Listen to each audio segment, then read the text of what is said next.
Hello, beautiful chess community. Welcome to my second video about endgames. Today we will discuss ending number 2 from the book 100 Endgames You Must Know. Endgame number 2 in this book is the pawn is on the 6th rank. This is very interesting and very popular position, will happen many times in our games, so we must know it, we must know how to play it, not to lose it, and when it's draw, but we need to do it helpful for us, so when we know, it's good for us. This is very basic situation when the king, the opponent black king or white king and vice versa would be when the king already reached the key square of the way on the way to the pawn to promote, but luckily in that situation it is a still win for white because it is a white move, and because it is a white move we can easily, without much like big calculations, can almost automatically advance the pawn, because next the king must retreat from this square and he cannot go here, he cannot go here, he just can go here, and of course don't push pawn too early because king will just take it, protect this key square with our king, and that's it. Then white wins.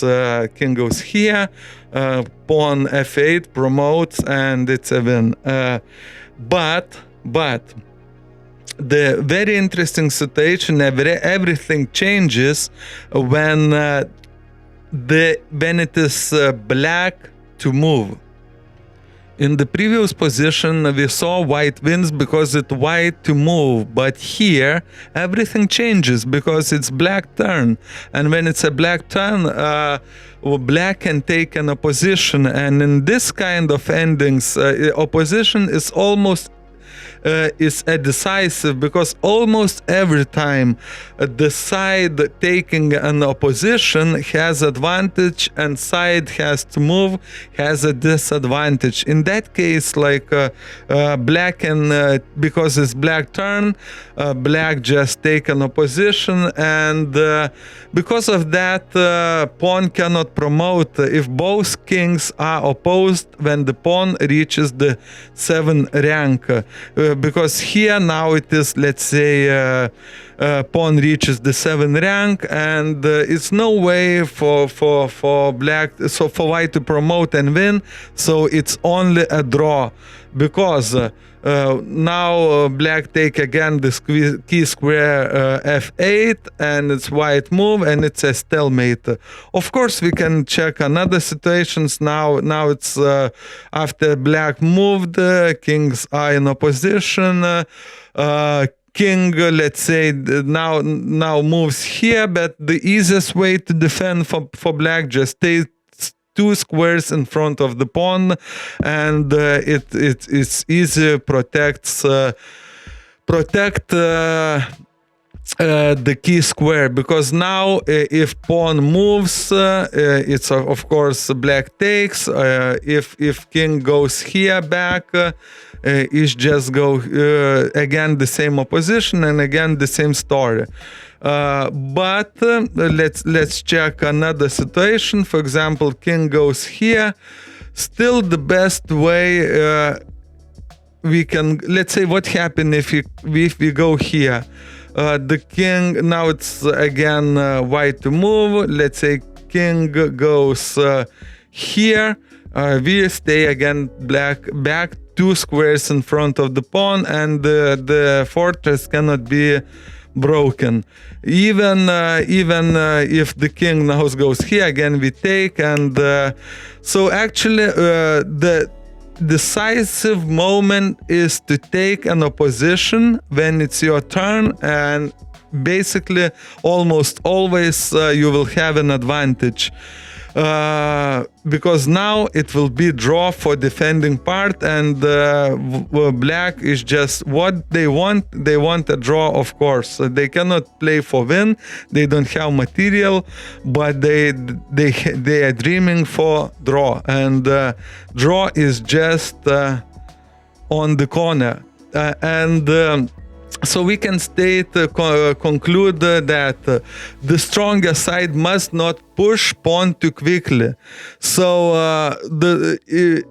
if the white push too quickly on the 6th rank, they cannot win anymore. So the pawn should only reach the 6th rank in one of these two scenarios. Is if it is a road to promotion is clear, or its advance causes the kings to be opposed. But usually this only happens when the king has reached the 6th rank before the pawn. So in that situation, black have a draw, but everything must start from the taking opposition. So let us have a look two more positions to understand some ideas related to the 6th rank opposition. Then our next examples will focus on how to maneuver before the pawn reaches the 6th rank. And here in this example we are seeing now, regardless of the starting positions of the kings, when the kings when the pawn is on the 6th rank, the maneuvers are driven by opposition, as we will see in the following example. King a6 taking an opposition, and it's white wins in correct play in 11 moves, and because white already took an opposition, and the side who is taking opposition almost always has an advantage. Because we can check the sequence next, correct sequence next, black move, black take again opposition, black take a key square, but doesn't matter because now, as in the previous example, we can see that pawn can almost automatically go c7, and in a few moves he will promote, because now there is clear way for pawn to promote. But it is some, of course, little tricks here. King taking an opposition, and white can try to trick, when black can try to trick white and play for draw. If king goes to a8, never push the pawn, because if you're pushing a pawn now, it's a draw and it's a stalemate. So don't do that. Correct way to play again, go here, protect this. Now black king must go somewhere. It goes here. You go even here, and protecting the key square. Even if the black goes here, again check, and boom, it promotes. It is a big mistake. Never go to king b6. Never go to king b6 with this move, because the side will take opposition. It will be black now, and in that case, again, it's only a draw, and white is losing a chance to win. When he can easily go by taking opposition himself. So let's check that mistaken move. Never go to king b6 in that. Always take an opposition, because opposition is decisive moment in this type of endgames. Now black taking an opposition and black taking an advantage, because now king c5, king c7, king b5, king c8, king b6, king b8, king c7 check, king c8, and it's a stalemate again. So the correct play, one more time, is take opposition again, advance, and promote, and win this endgame. Let's look another example when it's black would take an opposition and would lose an opposition, and actually would lose a game if he would take an opposition, because it would be a big mistake, because the key square f7, which would need to continue the game to fight for a draw, is already occupied. And let's look if the black would take opposition, how the game would continue, because now it looks like always good thing, black take opposition, now it has advantage, but no, as I said before, not every opposition is good, because here the black can lose that opposition very easy, because next move is f5, king f5, and the black cannot take it opposition again, because the key square for opposition is already occupied. So black needs to move to g8 or wherever he wants to move, and it white wins in 11 move of correct place, because now king g6 and white king already taking an opposition and taking an advantage. King f8, king f6, king e8, pawn as well, and always in that situation almost automatically can advance, because now it's next black move. Black needs to move and leave a very important square and make a way for pawn to promote. But just before we make sure with our king, we save this square, and white again taking opposition. And as you see, if you take opposition and you not lose opposition almost every time, it will be good for you. And white just promote in the next move. Of course, black could avoid that situation, not taking an opposition. If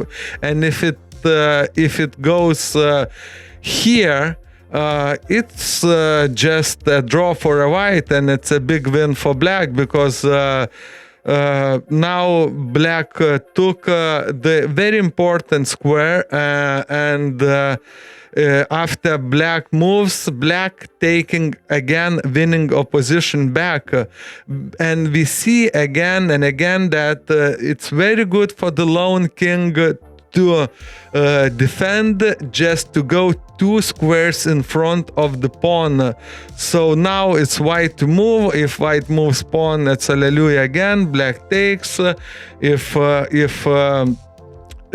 goes king here, taking opposition, and again it's white move. If white do check, go here, stalemate, and it's just a draw. So once again, from beginning, black cannot mistakenly take opposition, because he will lose opposition in next move, because the key square f7 is already protected by the pawn.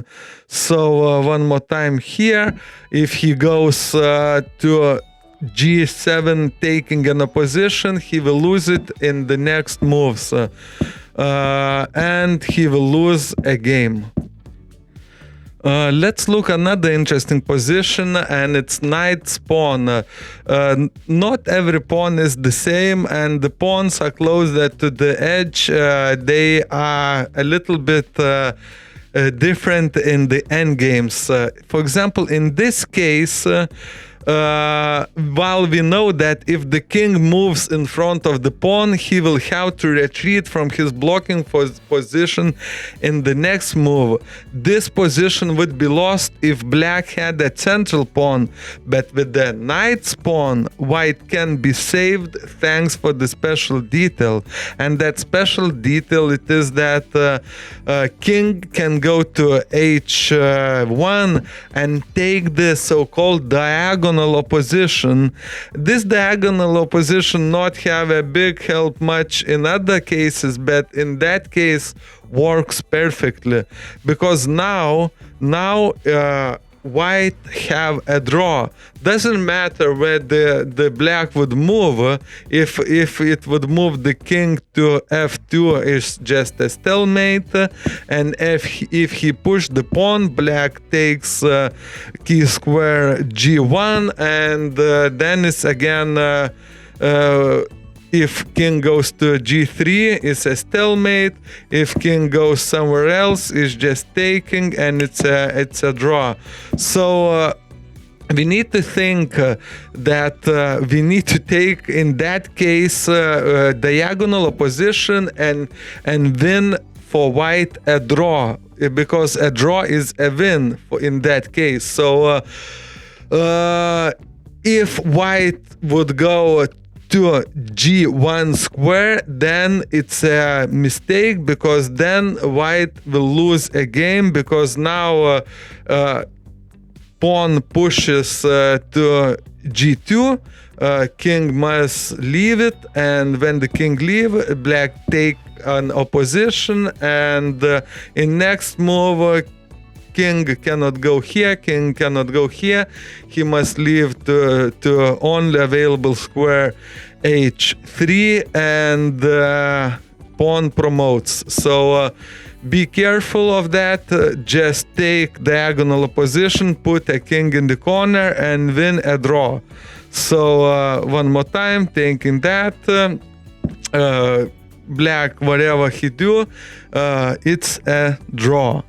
So I hope that you liked today's video, and see you next Friday, and then we try to discuss the ending number 3, and it will be key squares. So see you then, and don't forget to join me in Twitch channel OPENSHOWSTV almost every day. I am streaming chess from 6:15 p.m. UK time. Cheers, bye, hasta la vista, baby.